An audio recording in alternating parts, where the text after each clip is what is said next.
Hi everyone. So this is my day 4 of solving Striver SD seed challenge and today we are going to discuss find the repeating and missing number. So let's get started.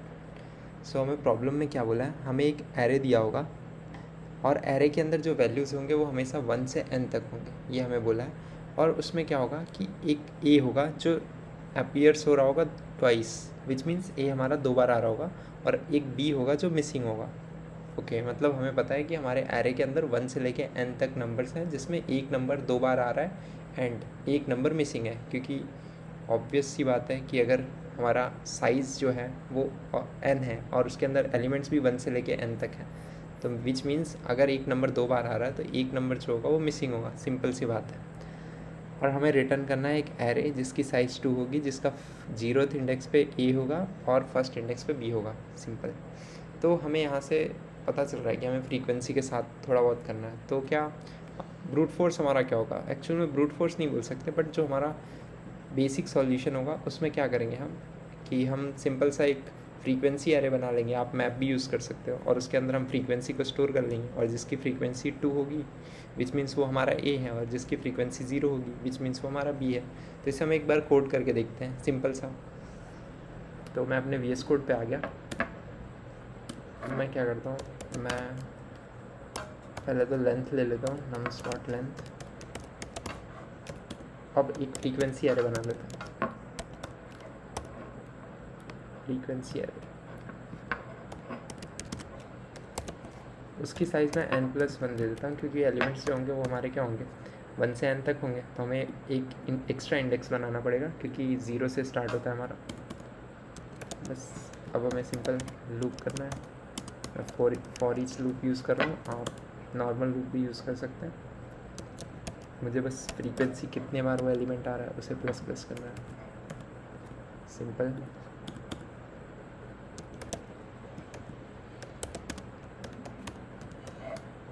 Actual में हम इसे 1 से करते हैं क्योंकि हमारे जो number होंगे हमेशा 1 से होंगे और less than equals to n तक होंगे, i++। अब हमें चेक करना है कि अगर हमारी frequency of i equals to 0 है तो वो हमारा क्या है, वो हमारा b है। तो मैं एक आंसर बना लेता हूँ, आंसर है जिसकी साइज़ होगी 2,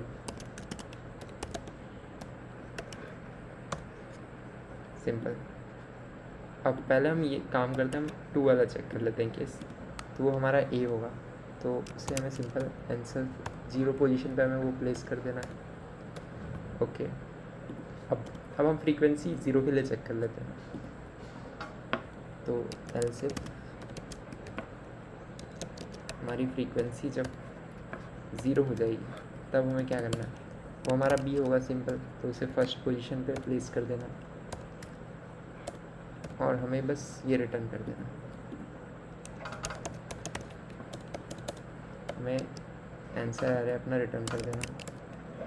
तो एक बार हम चेक करते हैं हमारा आउटपुट सही आ रहा है कि नहीं। टर्मिनल पे आ जाएंगे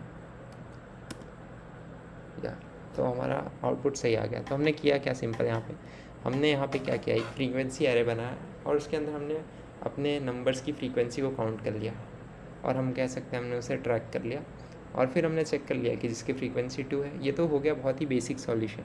इसमें क्या हो रहा है, हमारा जो टाइम कॉम्प्लेक्सिटी वो तो लीनियर है, बट जो हमारा स्पेस कॉम्प्लेक्सिटी है वो भी O(n) है, मतलब हम एक्स्ट्रा स्पेस यूज़ कर रहे हैं। तो क्या हम इसे ऑप्टिमाइज़ कर सकते हैं, तो हम देखते हैं एक बार हम कर सकते हैं कि नहीं। तो पहले मैं ये कोड हटा देता हूँ, नहीं तो एक काम करते हैं, हम पहले देखते हैं। तो अब तक हमने क्या किया, हमने अपना एक बेसिक सा सॉल्यूशन हमने लिख दिया जिसमें हमने फ्रीक्वेंसी को यूज़ किया स्ट्रेट फॉरवर्डली, और हमने एक एक्स्ट्रा स्पेस ली उसको सॉल्व करने के लिए। तो क्या हम इसे एक्स्ट्रा स्पेस के बिना कर सकते हैं? अगर हमें एक्स्ट्रा स्पेस नहीं लेंगे तो हमें बस ये पता चल रहा है कि हम अब फ्रीक्वेंसी को ट्रैक नहीं कर सकते। तो क्या हम और कुछ सोच सकते हैं? तो हमें एक चीज़ पता है कि जो हमारे एरे के अंदर एलिमेंट्स हैं वो 1 से n तक हैं। ओके, तो हम यहाँ से क्या कर सकते हैं, तो हमें पता है कि हम सम ऑफ n नंबर्स निकाल सकते हैं, expected sum of n numbers निकाल सकते हैं, और हम एक्चुअल सम निकाल सकते हैं। तो हम वहाँ से कुछ सोच सकते हैं क्या? तो हम एक बार देखते हैं कि हम कुछ ऑब्जर्व कर पा रहे हैं क्या वहाँ से।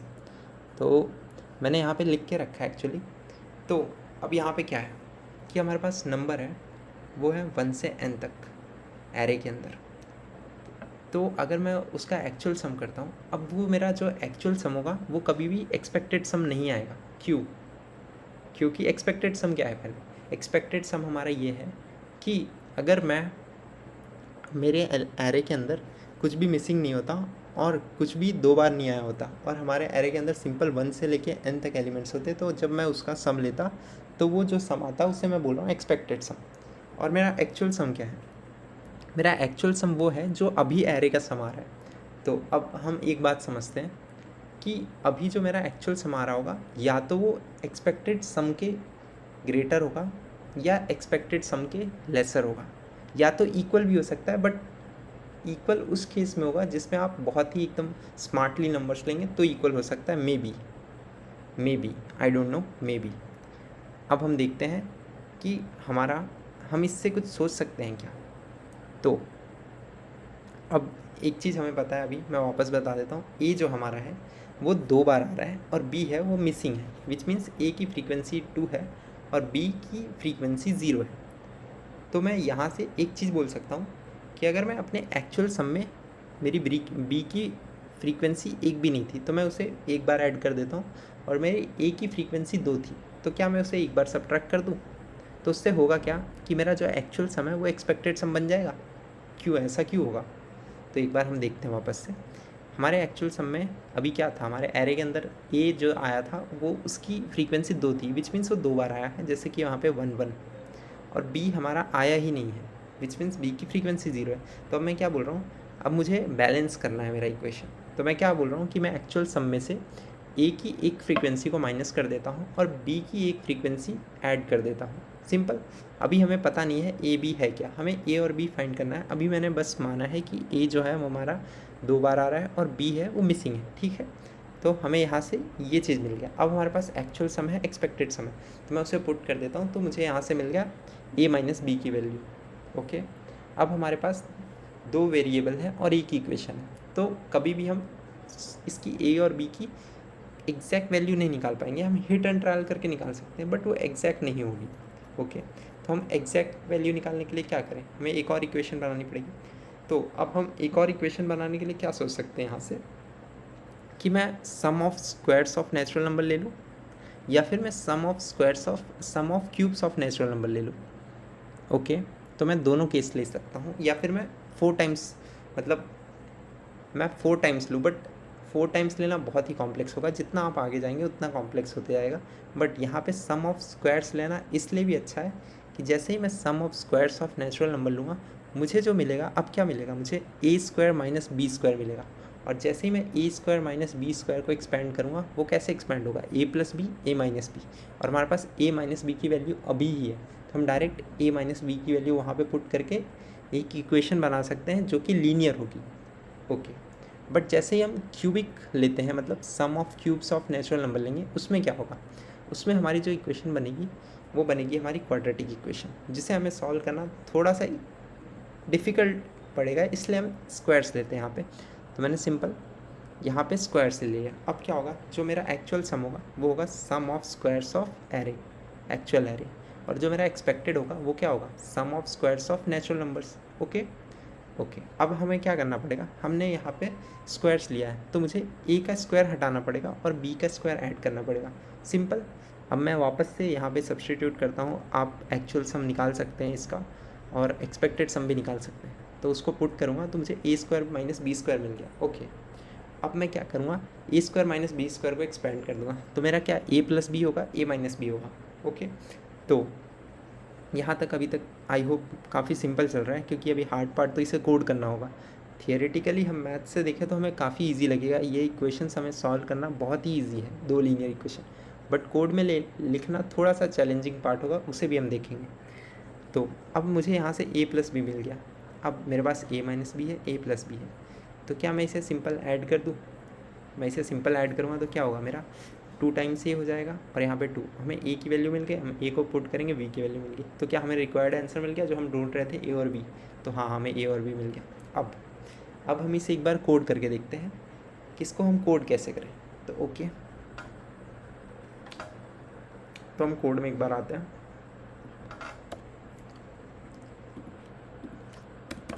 कोड में मैं क्या करता हूँ, मैं एक्चुअल में लॉन्ग लेता हूँ। लॉन्ग क्यों? लॉन्ग इसलिए क्योंकि हमारे कंस्ट्रेंट हैं वो थोड़े बड़े हैं, तो जैसे ही मैं सम करूँगा वो ओवरफ्लो हो सकता है, इसलिए मैं लॉन्ग ले रहा हूँ। अब मैं लॉन्ग ले लेता हूँ एक्सपेक्टेड सम। तो एक्सपेक्टेड सम क्या होगा मेरा, हमारे पास एक डायरेक्ट फॉर्मूला भी होता है या फिर आप लूप भी लगा सकते हैं। अगर आपने बचपन में AP GP पढ़ी होगी, एक्चुअल में AP, तो आपको पता होगा सम ऑफ नेचुरल नंबर्स।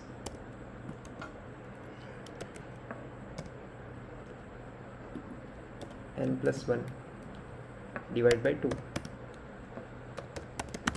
अब मैं स्क्वायर्स ऑफ एक्सपेक्टेड सम भी अभी कैलकुलेट कर लेता हूँ। एक्सपेक्टेड सम स्क्वायर्स, वो हमारा क्या होगा, वो होगा n into n+1 into 2n+1 divide by 6 whole divide by 6। यहाँ पे आप ब्रैकेट्स लगाएं, क्योंकि क्या होगा कि अगर आप ब्रैकेट्स नहीं लगाएंगे तो हमारा जो जो हमारा लैंग्वेज है वो क्या समझेगा, वो प्रेसिडेंस नहीं दे पाएगा, जिसकी वजह से कभी कभी हमारी कैलकुलेशन गलत होगी, बोर्ड मार्क्स नहीं लगेगा। सिंपल सी चीज़ है। अब मैं अपना एक एक्चुअल सम बना लेता हूँ। एक्चुअल सम, और मैं अपना एक स्क्वायर्स ऑफ एक्चुअल सम बना लेता हूँ। स्क्वायर्स ऑफ एक्चुअल सम। अब उसके लिए तो हमें लूप करना ही पड़ेगा। हमारा एक्चुअल सम क्या होगा, स्क्वायर्स ऑफ एक्चुअल सम। आप मैथ.पावर भी यूज़ कर सकते हैं यहाँ पे, और यहाँ पे भी अब हम स्क्वायर्स का सम कर रहे हैं तो यहाँ पे ओवरफ्लो हो सकता है, इसलिए मैं इसे भी हैंडल कर लेता हूँ, ओवरफ्लो को। ओके, अब यहाँ तक तो हम आ गए। अब क्या करना है हमें आगे, हम क्या कर रहे थे, हम कर रहे थे एक्चुअल सम में से minus of A plus B। तो मैं एक काम करता हूँ, मैं इसको इस साइड ले जाता हूँ और एक्सपेक्टेड सम को माइनस कर देता हूँ। तो क्या होगा, मेरा एक्चुअल सम में से जब हम एक्सपेक्टेड सम माइनस करेंगे तो हमें मिल जाएगा क्या, A माइनस B। ओके, तो मैं यहाँ पे एक बनाता हूँ अपना A माइनस B, जो कि क्या होगा हमारा actual sum minus expected sum. Expected sum, okay. और मैं अपना एक ले लेता हूँ A स्क्वायर माइनस B।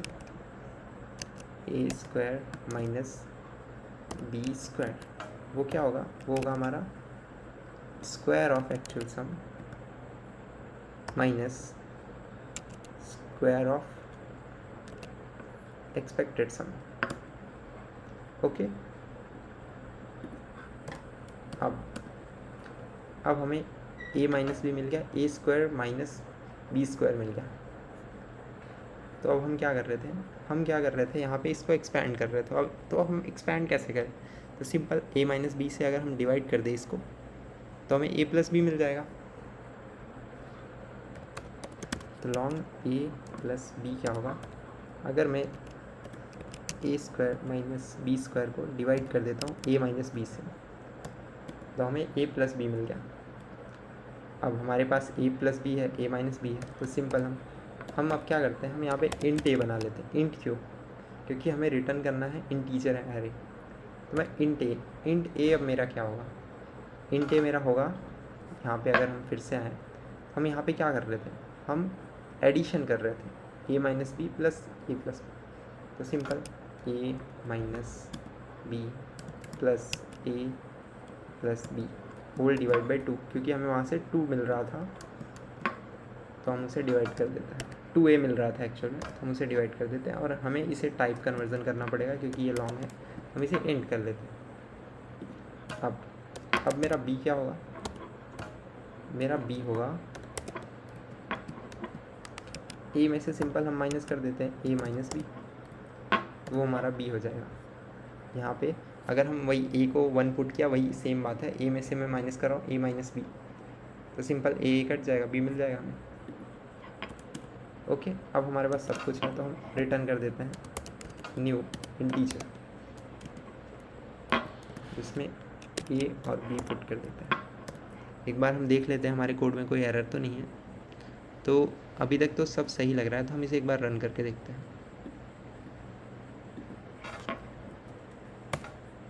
तो हमारा आउटपुट भी सही आ गया, मतलब हमने कोड सही लिखा है। तो इस कोड में क्या है कि कोड तो काफ़ी सिंपल है, लॉजिक काफ़ी सिंपल है, बट इसे कोड करना थोड़ा सा मुश्किल पड़ेगा, क्योंकि अगर आप पेन और पेपर पे पहले सॉल्व कर लेंगे फिर कोड करेंगे तो काफ़ी इजी होगा, बट ऐसे डायरेक्ट कोड करने में आई गेस थोड़ी डिफ़िकल्टी हो सकती है। बट डिपेंड करता है कि आपने कोडिंग कितनी की है, तो उस पर ये डिपेंड करता है। बाकी हम मिलते हैं नेक्स्ट वीडियो में डे 5 में, जिसमें हम कोई और स्ट्राइवर के सीट का प्रॉब्लम करेंगे। तो फिर तब तक के लिए बाय गाइस।